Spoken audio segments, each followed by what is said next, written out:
Assalamualaikum warahmatullahi wabarakatuh. Percaya nggak percaya, edisi tanggal 6 Januari 2022. Selamat malam sahabat RCL dimanapun berada.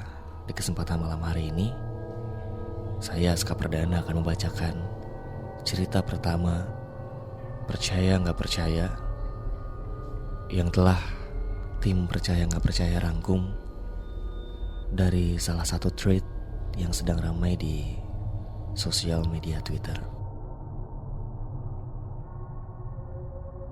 Sebuah fenomena mistis yang terjadi di tengah-tengah kita, bukan di gunung, bukan di hutan, tapi di antara pemukiman padat penduduk di jantung ibu kota. Cerita pertama yang akan saya bacakan adalah berjudul Mak Pia. Kisah yang diangkat dari kisah nyata dengan nama dan lokasi yang disamarkan.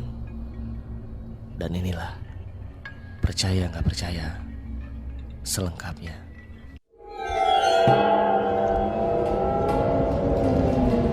Selamat datang Percaya nggak percaya. Membawamu jatuh ke sisi tergelapmu. Jangan berharap malam Jumatmu akan menyenangkan, karena kami akan menuntunmu ke alam bawah sadar paling menyeramkan. Tapi Tuhan selalu di samping kita, kan? Apakah kau percaya? Coba dengar sendirian. Percaya gak percaya?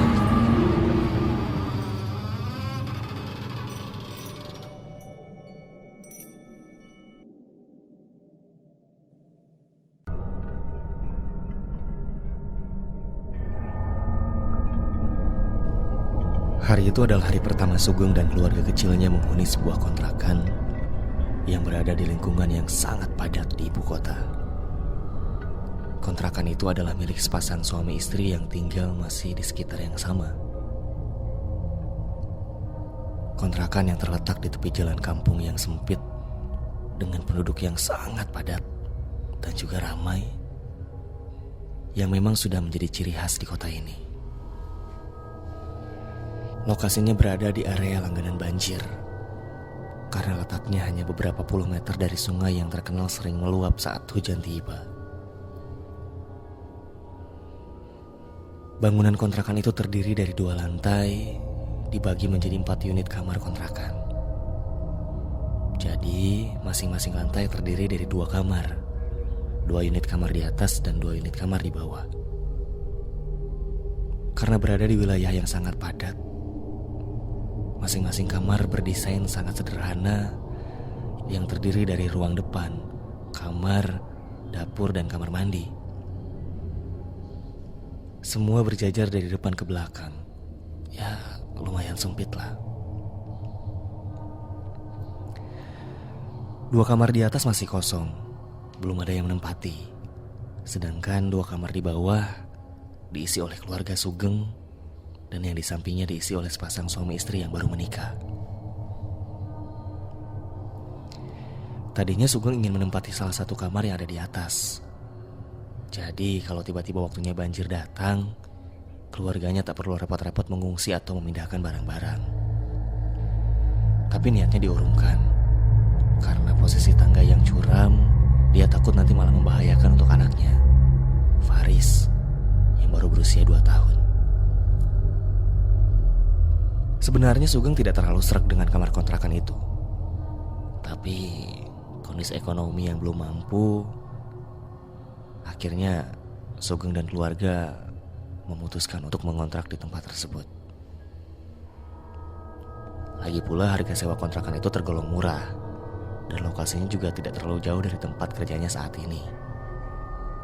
Ya lumayan sih, hitung-hitung mengirit ongkos katanya. Hari-hari pertama mulai dijalani oleh Sugeng di tempat barunya. Anaknya, Faris, nampak sudah mendapatkan beberapa kawan baru. Dan juga istrinya sepertinya sudah menemukan beberapa teman untuk mengobrol. Tetangga sebelah kontrakannya pun sangat ramah. Pasangan yang baru menikah itu sangat senang bermain dengan Faris. Hampir setiap hari mereka mengajak Faris main di tempat mereka. Beberapa minggu telah berlalu.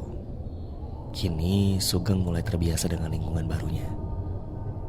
Dan keluarganya pun nampak betah. Hingga pada suatu malam, cuaca sangat panas. Sugeng terbangun dari tidurnya. Jam menunjukkan pukul 2 pagi. Dia lihat anak dan istrinya masih pulas tertidur. Hingga kepanasan tersebut membuat Sugeng haus. Dan dirinya menuju dispenser yang ada di dapur. Tiba-tiba terdengar suara dari lantai atas seperti suara lantai yang dipukul-pukul.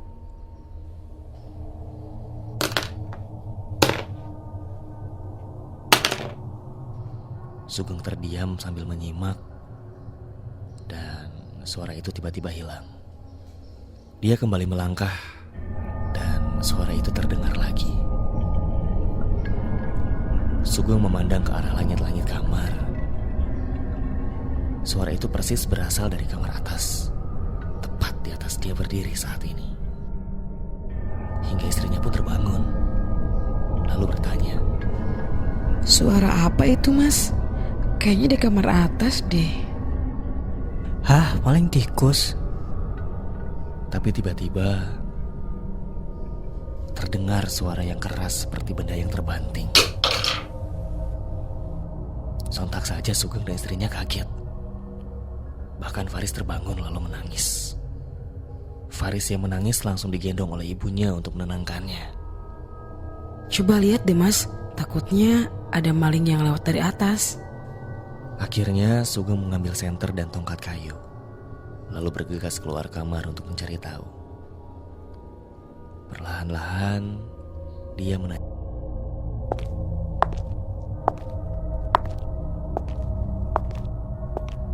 Tongkat kayu pun siap di genggaman. Sesampainya di lantai 2 memang nampak sedikit gelap. Karena memang tidak berpenghuni, jadi semua lampu bagian atas sengaja dimatikan oleh sang pemilik. Perlahan-lahan, Sugeng mengendap-endap menghampiri kamar di mana suara tadi berasal. Nampak sunyi dan gelap. Setelah beberapa waktu menunggu, suara itu tak lagi terdengar. Akhirnya, Sugeng memberanikan diri meraih gagang pintu kamar. Perlahan coba dibukanya pintu tersebut, tapi ternyata dikunci. Kemudian Sugeng mencoba mengintip ke salah satu kamar melalui kaca jendela. Diterangi dengan senter yang ada di tangannya, Sugeng terus melihat ke sana kemari, tapi tidak ada apa-apa. Kamar itu terlihat kosong. Tapi kemudian cahaya senternya seperti menangkap sesuatu.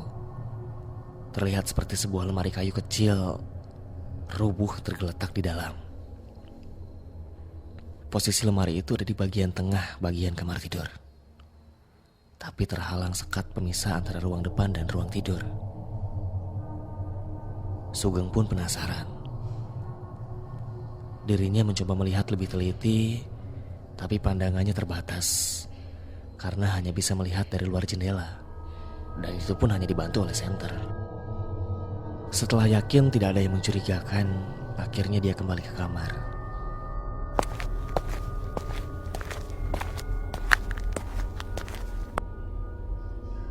Faris sudah nampak tidur kembali. Istrinya sedang duduk di tempat tidur. "Gimana, Mas? Ada apa di atas?" ucap istri Sugeng sambil menenangkan Faris. "Nggak ada apa-apa. Lawang pintunya aja dikunci kok. Mungkin ada kucing atau tikus yang berkeliaran di sana." Akhirnya mereka pun kembali tidur. Hingga pagi pun suara itu sudah tidak terdengar lagi. Sampai beberapa waktu ke depannya pun suara itu sudah tidak pernah terdengar lagi. Ya, Sugeng pun mencoba untuk tidak ambil pusing dengan kejadian yang terjadi saat itu.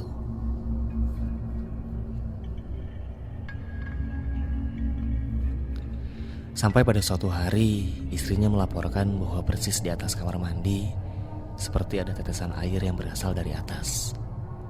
Tadinya kebocoran itu hanya sedikit, tapi lama-lama semakin banyak. Lalu Sugeng menelepon sang pemilik kontrakan, melaporkan keluhan kebocoran yang terjadi di tempatnya. Sampai esokan harinya, si tante pemilik kontrakan datang. Dia datang bersama seorang tukang bangunan. Sugeng langsung melaporkan lokasi di mana terjadi kebocoran tersebut. Lalu mereka bertiga mencoba memeriksa ke kamar atas untuk mencari sumber kebocoran tersebut. Sugeng memang sengaja ikut ke kamar atas karena sejak kejadian tempo hari, dirinya sangat penasaran ingin masuk dan melihat ke dalam. Ketika akhirnya masuk ke dalam, Sugeng langsung memeriksa tempat di mana lemari kayu yang rubuh waktu itu. Lemari yang masih nampak kokoh, tapi kenapa bisa rubuh ya? Tante pemilik rumah nampak sedang sibuk memeriksa bersama tukang yang dia bawa. Lalu Sugeng bertanya, "Ini lemari siapa, Tante?" Oh, itu punya penghuni yang lama. Kayaknya sengaja ditinggal deh. Beberapa malam yang lalu, saya dengar lemari ini rubuh loh, Tante. Nggak tahu kenapa. Ya nggak mungkin lah Mas Sugeng. Sejak ditinggalin, memang kayak gitu posisinya. Coba dia lihat, kakinya juga patah. Saya memang belum sempat pindahin. Sugeng terkejut, tapi diam tak berkata apa-apa. Dia coba mengingat-ingat kembali kejadian itu. Dia yakin sekali itu suara lemari rubuh, karena memang tidak ada benda lain di kamar ini. Tak lama kemudian datang sang tukang menghampiri. "Aman kok tante, nggak ada yang bocor. Lagian saya juga heran itu air dari mana. Soalnya bak mandinya kan kosong, nggak ada airnya." Bener bang, udah dicek yang lainnya. Mumpung kita masih di sini nih. "Bener tante, saya udah cek berkali-kali. Saya yakin gak ada yang bocor, dijamin deh." Ya sudah kalau gitu, Mas Sugeng, nanti kalau ada yang bocor lagi, langsung telepon saya aja ya. Mudah-mudahan sih aman, kan udah dicek barusan. Akhirnya si tante dan tukang pergi dari situ. Tinggal Sugeng yang sepertinya masih kurang puas dengan hasil pengecekan barusan. Tapi memang setelah itu tak pernah lagi ada kebocoran di tempat itu. 2 bulan sudah Sugeng dan keluarganya tinggal di situ. Malam itu Sugeng baru pulang kerja. Dia langsung masuk ke dalam dan membuka pintu di ruang depan, dan langsung membuka sepatu di ruang depan. Dia melihat istrinya sedang menonton TV di kamar tengah. Tapi tak nampak ada Faris di sana. Faris kemana, Bu? Lagi main di sebelah ya? Ditengoknya kembali istrinya yang masih duduk di depan TV. Cahaya TV nampak menyinari wajah istrinya karena lampu kamar tidak dinyalakan. Matamu emang gak sakit nonton TV gelap-gelapan begitu? Dinyalain aja lampunya biar terang. Tapi istrinya tidak menjawab. Tiba-tiba pintu terbuka. Istrinya muncul dari luar sambil menggendong Faris. Udah pulang mas, mau langsung makan apa mandi dulu? Sugeng terkejut. Dia melongo sambil memandangi istrinya yang kini duduk di sebelahnya. Lalu dia bergegas ke kamar. Kosong, tidak ada siapa-siapa. Pesawat TV pun tidak menyala. Istrinya heran melihat tingkah suaminya. Kamu kenapa mas? Kok kayak orang kebingungan gitu sih? Sugeng tak menjawab.